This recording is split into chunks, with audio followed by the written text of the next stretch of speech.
My name is Kayla Ireland. Welcome to the Inside Scoop of Living with Cerebral Palsy. This is a talk show about spreading awareness about this common difference. Today on our show we have DJ Carter to talk about his experience with martial arts and Live World CP Day this month. He believes that, no matter your disability, you can accomplish anything that you put your mind to, and the stigma that is placed upon the disabled community, as we are only noted for one thing or not much at all, or can do, or won't do, needs to be blown out of the water, and he intends to do that. He's a black belt in martial arts who has been training for over 12 years and teaching for the past 2. Welcome, DJ. Thank you for having me. I'm honored to be here.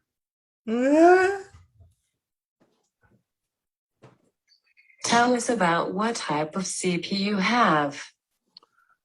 I am 40 years old and I have spastic dysplasia CP.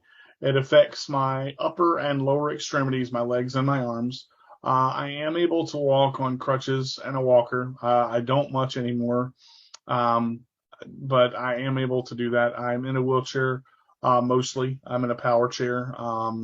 So I'm able to do pretty much everything. I have trouble like with shoes and socks and things like that, but that's a CP thing kind of all the way around.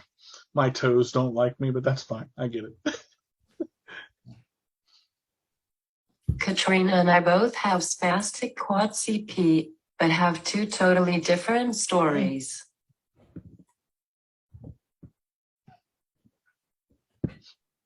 You have done a lot in your life so far. We want to know more about your martial arts career. We don't know much about it. How did your interest in martial arts arise? Well, it started, I'm a movie buff, and my favorite movie of all time is Best of the Best with Philip and Simon Reed, and it's the American team versus Korea in the Sungshil Gymnasium in Seoul, Korea. And I saw it when I was 6 years old in 1987. And when the movie debuted, I spent most of the movie like this, with my mouth dropped, and I was floored by the character Tommy, who's Philip Ree, and he's one of the best martial artists in the world. And I wanted to do martial arts, but I never really pursued it. And as I got older, I started working out, and I started, about the age of 15, I came into a martial arts studio, and their first thing was, well, we can't teach you, you're in a chair. And I'm like, well, hey, I can run you over and I'm in a chair. They don't teach that. And the instructor, who shall remain nameless, the first instructor I ever worked with, he said, can you straighten your arms? I said, to a point. I said, there may be some things that I'm not able to do, but there's a lot that I can do that you don't know about yet. And he worked with me for about a month and told me I would never make it past yellow belt, so I stopped. It was a discouraging blow, and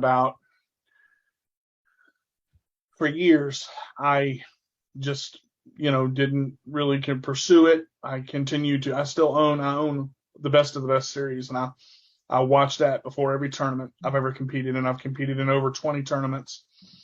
And my martial arts journey started in June of 2010. I was 298 pounds. I was out of shape. I was, severe insomnia. Couldn't move my legs at all. And I went into Tiger Martial Arts on Portsmouth Boulevard in Portsmouth, Virginia. And I met a man with the longest dreads I'd ever seen, tattoos on both arms. And when I rolled into the door, it was like Darth Vader opening up the starship. And I just instantly froze because I had seen this huge tiger on the back wall. And I met Jeff and Willie Hunter. And I remember the first question that I asked them, I said, I'd like to train here. How much are your classes? And Jeff came up to me and he says, well, what do you want to do? I said, I want to train. And I met a man named Clifton Whitaker, who trained with me for the first 6 months before I ever went out on the mat.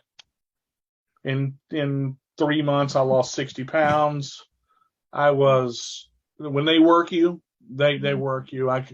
I started training, and when I started training, something happened. It was about the fourth month when I went out on the mat for the first time, and Jeff and Willie started working with me. It became very quickly a lifestyle. By the time I hit yellow belt, I was, still losing weight, still learning. I sent that instructor my tape of my yellow belt test that told me I wouldn't make it past it, and I sent him every one after that. So yeah, he choked on a couple of those tapes I've heard, but to be a martial artist with cerebral palsy, it's like you said earlier. I'm a person. You tell me I can't do something, well, we're gonna have a problem. Because you too, right? Yeah, I don't like the word can't. There's only one way to change a can't into a can't, is to drop the T and get it done. That's what I do. So. I don't think can't. What is martial arts? Can you what was that again, Kel? I'm sorry, I didn't.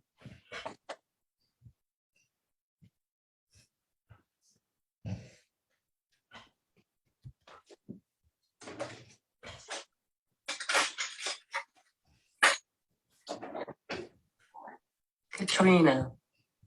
Yeah. I said, I don't think can't is in our vocabulary. My mom always used to say, can't is too lazy to try. That was her from the time I was little. My mom came to my very first board break when I had to break a board to be yellow belt. And I'm like, what the world am I going to do? And it was, you look at it and I'm like, I've never done this before. But I remember once I hit yellow belt, my entire life changed. It was, you can't train because martial arts is not just a sometime thing for me. It's a lifestyle. You carry it. Yes, sir. No, sir. Yes, ma'am. No, ma'am. It's embedded. I don't go around, and a lot of times I'll say it to kids and they're like, why do you say yes, sir to me? And I say, why not? And they're like, what? Like, I'm going to entitle you with the same respect that you entitle me with. Even if you don't, I'm going to show you I'm a martial artist. I train so I don't have to fight. What is martial arts?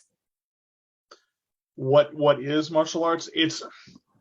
The translation is, it's actually the law. It's the law of the art. I take karate, Shotokan karate, so you're basically, for me, it's defense only. If anybody tries to take what I got, or anybody tries to keep me from going home, there is me, you, and the floor. And the objective of how you get on that floor is how quickly you stop trying to take what I have or prevent me from going home. I hope that answers that question.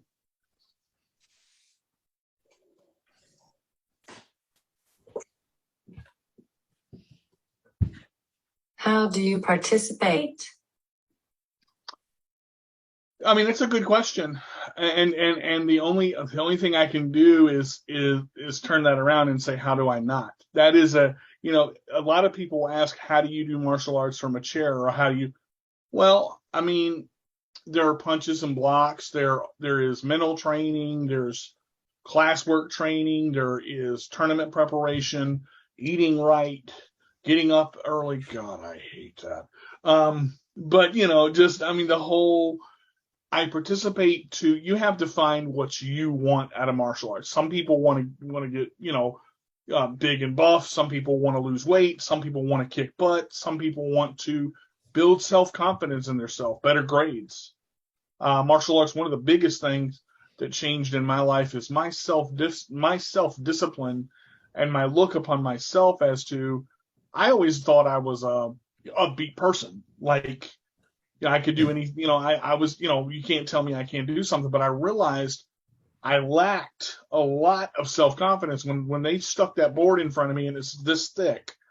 And I'm going, I don't know if I'm going to be able to break that. I almost said the C word. And I'm like, I can't break. Oh, wait a minute. I can't say that. I remember my instructor coming over and goes, I don't think you use that word. I'm like, I don't normally. And I remember what he told me. You have this bag that you carry around. And every time something happens to you negatively, put it in that bag. Every time you have a It bad is a day. lifestyle then.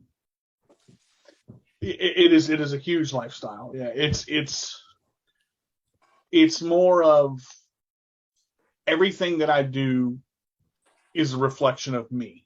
Okay, I'm not going to take martial arts to kick somebody's butt and throw you on the floor because I can.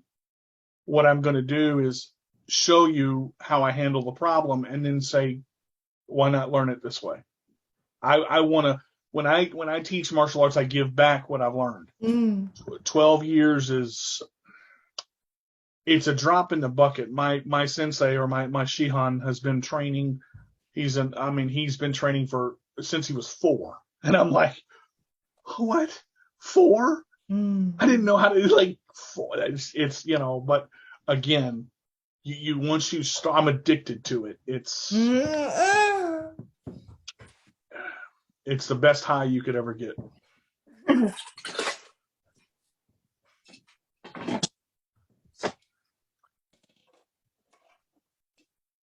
What does it mean to have a black belt?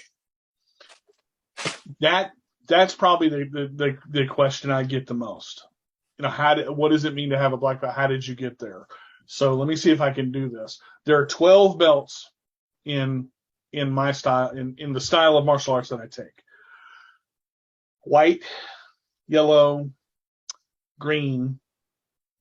I'm sorry, white, yellow, orange, green, first green, purple, first purple, blue, first blue, brown, first brown, Shodan Ho, which is junior black belt, and then there is what they call first dan.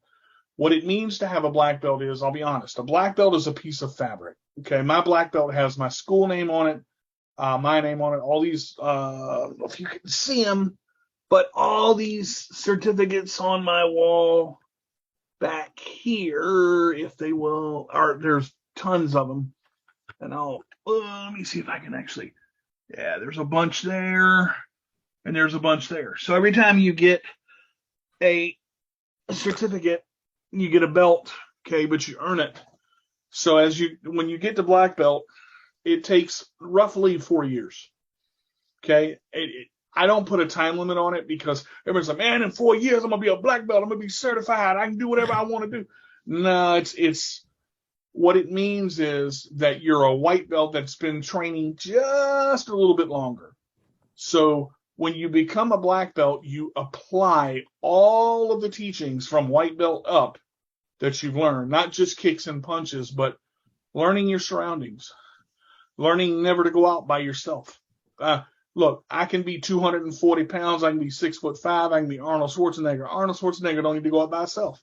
Because if somebody wants to take what you got, they're going to try to. And you have to be ready and willing to defend yourself at any time. So to have a black belt to me means that I now am able to apply most of the teachings that I learned because I learn every day. I never stop learning. You stop learning, you stop trying, you stop living. That's wow. It's interesting. I'm listening to you talk about that black. It's funny. I have a client that is taking karate, and I asked her what belt she was. I think she said purple. But it's interesting. It's an individual sport, but you don't go out there alone, or you don't. What does that mean? What is that? That's what surprised me. And now we're getting into the emotional part of it because I'm gonna do it by myself. I'm gonna work it by myself. I'm gonna fight by myself, train by myself. Nobody gonna tell me nothing. Second day, I was like, oh crap, I can't do that. The family that I have in martial arts is I have met more people in martial arts that respect me as a martial artist because of one man, and I'm going to get into this guy a little bit. His name is Grandmaster Jack Dart. He is a 8th degree black belt. He is a multi-time world champion, and I've known him since my martial arts journey began. Like, to know Jack, oh my God. Jack is this sponge of information, of wealth of knowledge. I could call him right now and be like, Jack, I don't understand this. Master Jack, I don't understand this. Can you help me with it? And he's like, boom, boom, boom, boom, boom. And it's just, it's a when you have a martial arts family, when you're in martial arts and you know people, when you've been to tournaments, I've studied with, 6 different grandmasters at one time. And I'm like, jeez, I've got some of the best martial artists in the room.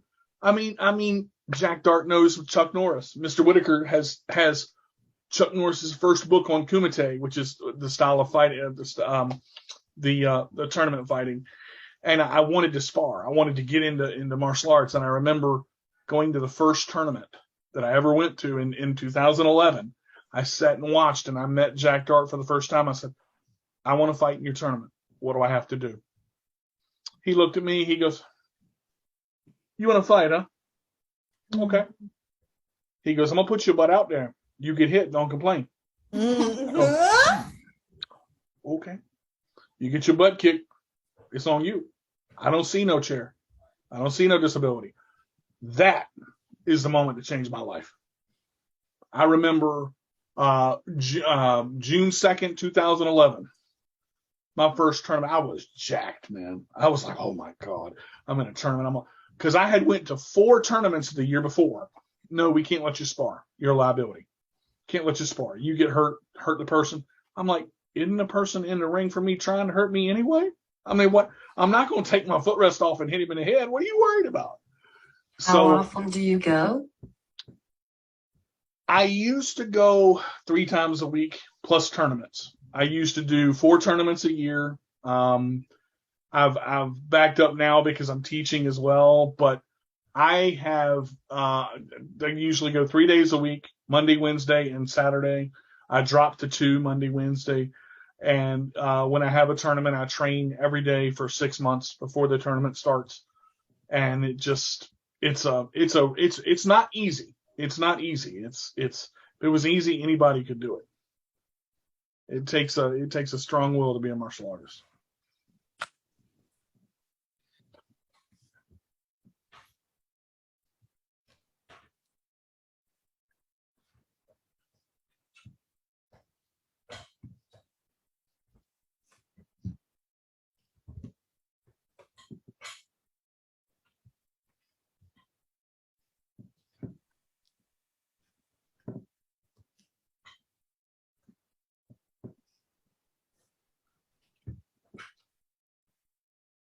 How do you qualify for you?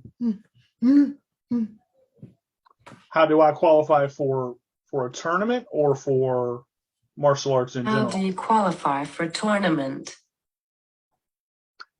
All right. So the short answer to this is every karate instructor, every karate promoter that puts on a tournament has a set of rules. There are usually several divisions. Divisions are belt colors. They're broken down by age, belt color, and then you have your black belt division. Now, black belt division, I compete usually in 2 things. There are several. There's sparring, which is point fighting. I'll get into that in just a second. But there's kata, which is an imaginary form of an imaginary form of fighting, but it's with movement. So, for example, a kata would be something like this. And that's one side. And you look and you just go, what the world was that? So to slow it down, it's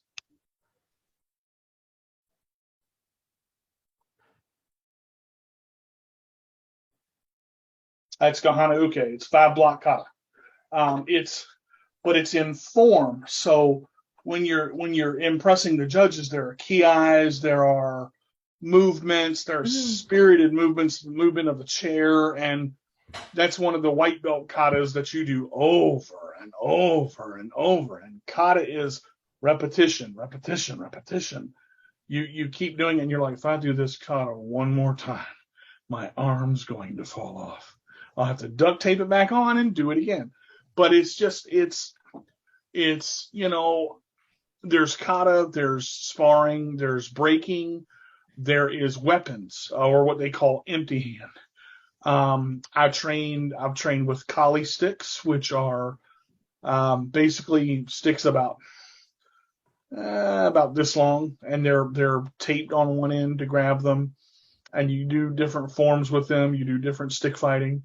But there are several different events depending on the promoter. You qualify by paying a fee for every tournament, and usually it's one fee for 3 events unless the promoter specifies differently.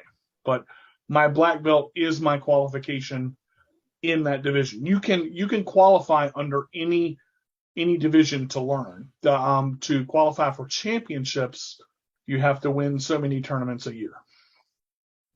Sounds like anything disciplined. I wouldn't give it up for anything. I would do it in my sleep if I could.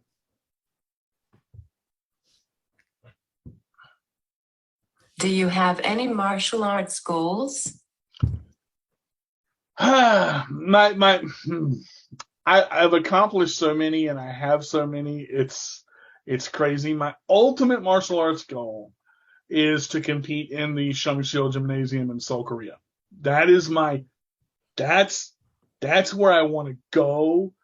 That's because the referee in the movie that I referenced earlier, Best of the Best, his name is Mr. Chang Pak Kim, and he is, at that time, he was still a legit Taekwondo referee for that sport, because the Koreans are as wild about karate as the Americans are about baseball. So to go there in front of 17,000 people, I mean, and you're competing on their mat and their level, and that's my big goal to go to be a world champion is my other goal. I did win a grand championship in 2017, which was my first. That was my first. But I'm looking at them now. I probably have 20 trophies, 30 trophies in martial arts, just from competing. Please tell us about teaching martial arts. That for me is the icing on the cake now, because teaching everything your instructor says to you as a student, you go, man, I hate that. And then you see a student do something and you're like, tuck your thumb in, move your right arm, move your left arm, love me now, hate me later. And I'm like, wait a minute, my teacher used to say that. Why? So it now you're giving back to the community. Now you're teaching somebody that the student that I'm working with right now is in a wheelchair. He has cerebral palsy. I teach virtually on Mondays and Thursdays. And I wrote up a contract, talked to him, figured out what his budget was. I'll tell you this, when you find an instructor that's not in it for the money, when you find an instructor that teaches you for the love of the game, I'm telling you, if Jack were here right now, I can guarantee you 2 things he would say. I'm not in it for the money. I'm in it for the teaching, the love of and he does love it. He talks about it in his sleep. That man has a round kick that'll make, Chuck Norris sit up and go, man, that's just really good. And he's worked with all types of people. And that's what I want to do. That's why I've trained people who are able-bodied, who are in wheelchairs. One of my best friends, Mike Smith, has one arm. He was in karate with me. We trained, we sparred. First time we sparred, we scared the heck out of people because we were going full force and they were like, I've never seen this. They're mad at each other. I'm like, no, we're not mad. We just know how it just is. You give it all. And that's what I do. And I also give it all to my students, but I expect the same from them.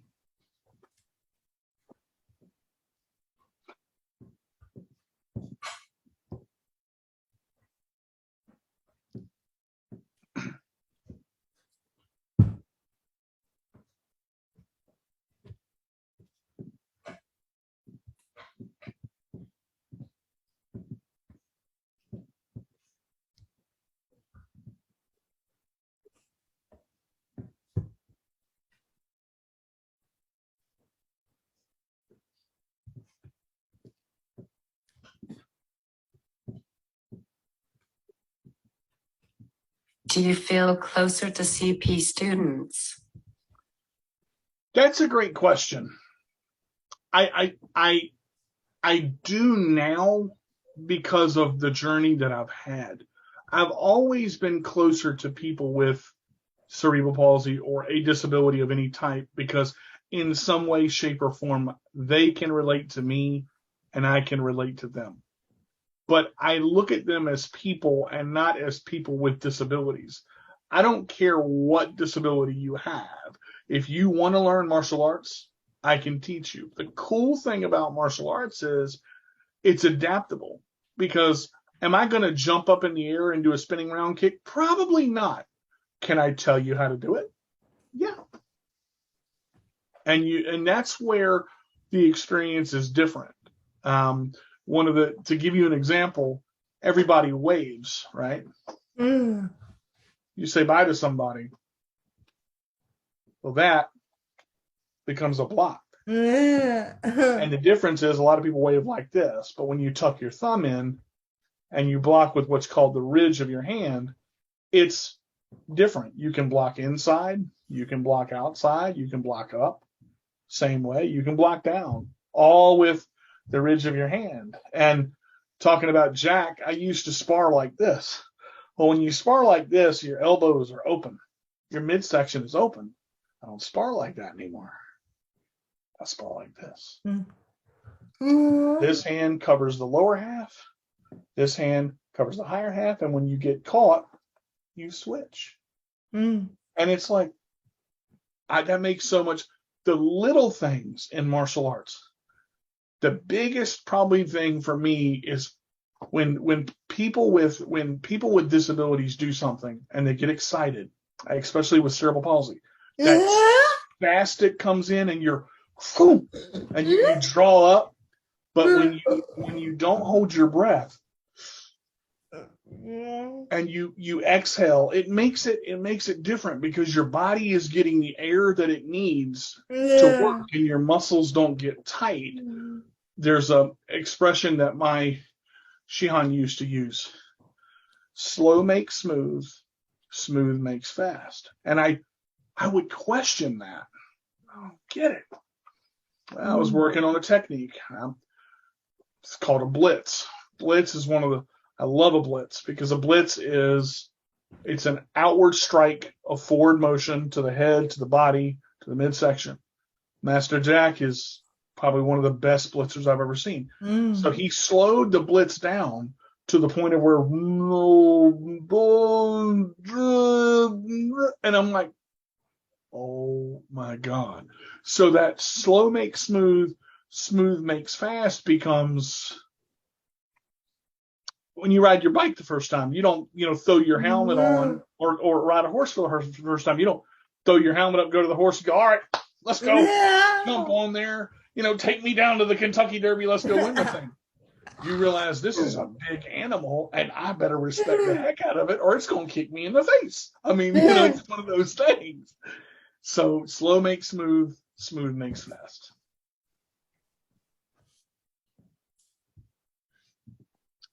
You also have a radio talk show called My CP Does Not Define Me that airs every Wednesday at 7 p.m. Eastern Time on Facebook, YouTube, and the Disability Global Broadcast. Please tell us about my that. Promotional person. What's your primary purpose? Well, all right, there's a couple things. So to talk about that, I have been holding a microphone since I was 4. and I'm a good talker because I like to use my voice. Everybody has a voice, no matter how they use it. People with disabilities are often looked at, as you said, we're kind of put in corners and forgotten about, or locked in other rooms going, don't go in there, that boy looks weird, he's got him one of them disabilities.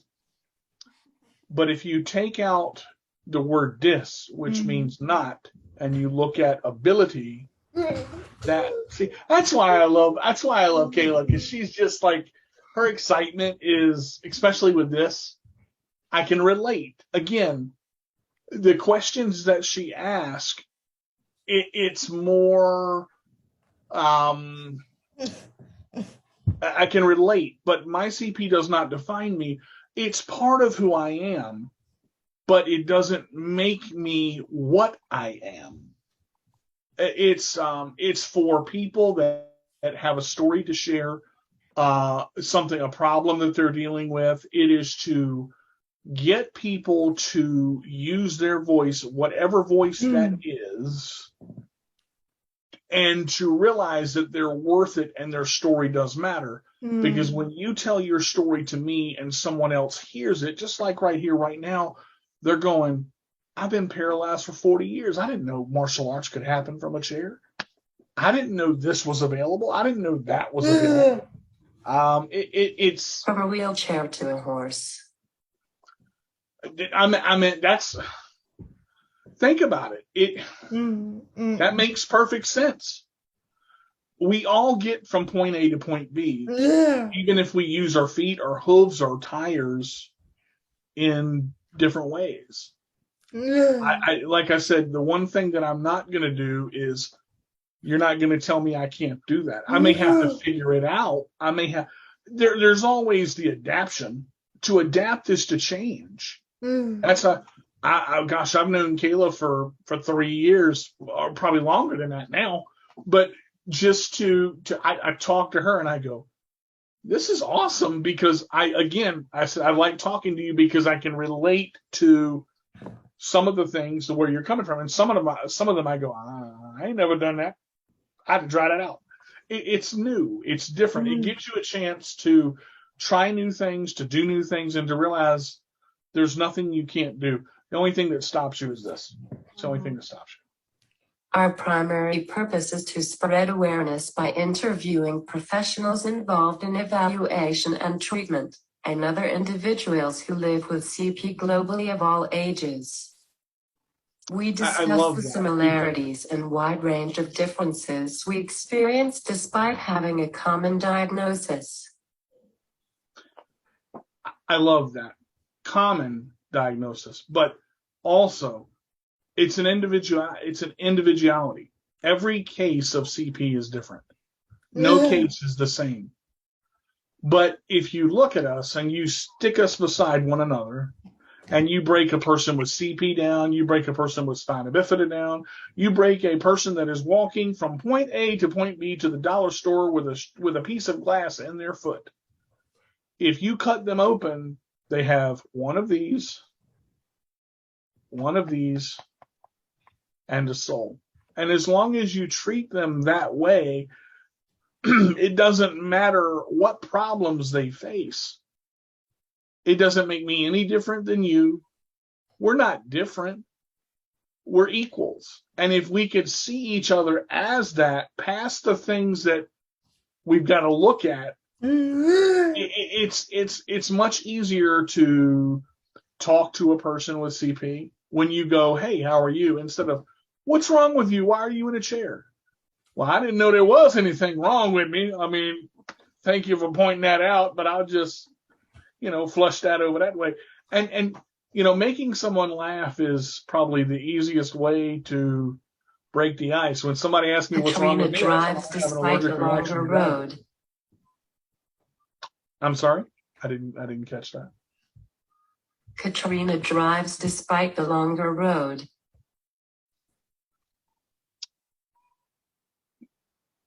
I mean, that's awesome.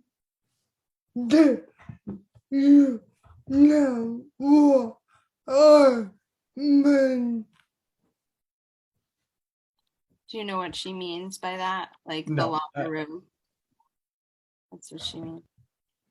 Yeah, I think that, I find it fascinating right now just because, I don't have any motor challenges.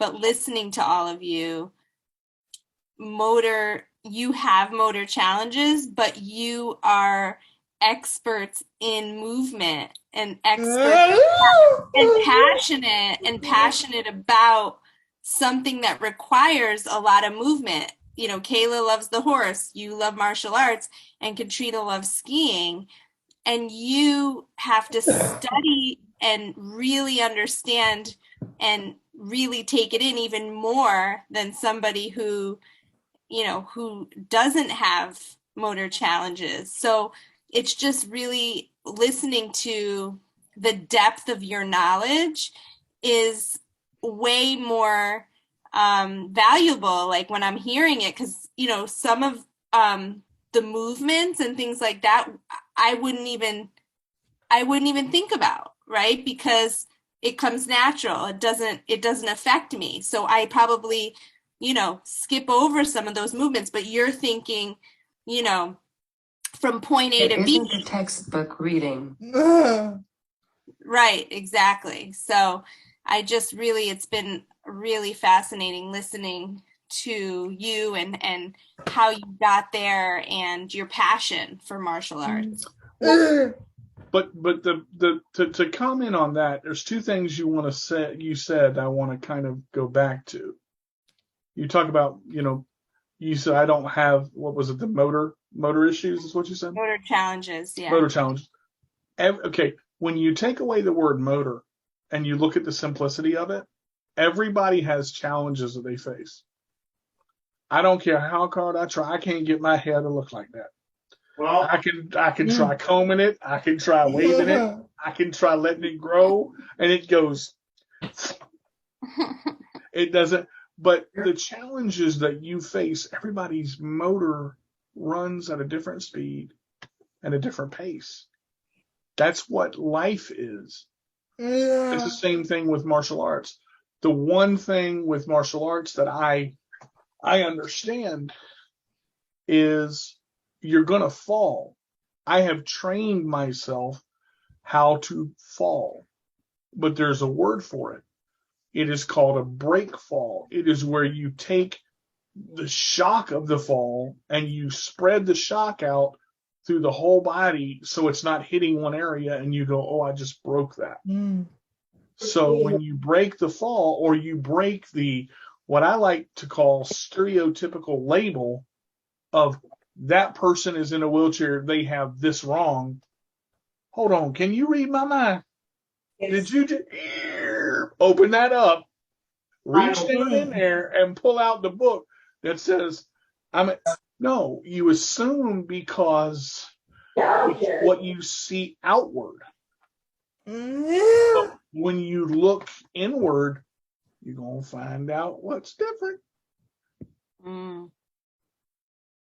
Thank you for doing this segment with us. It was great to have you on. Everyone watching, don't forget to like, follow, subscribe, and share on Facebook, Instagram, and YouTube.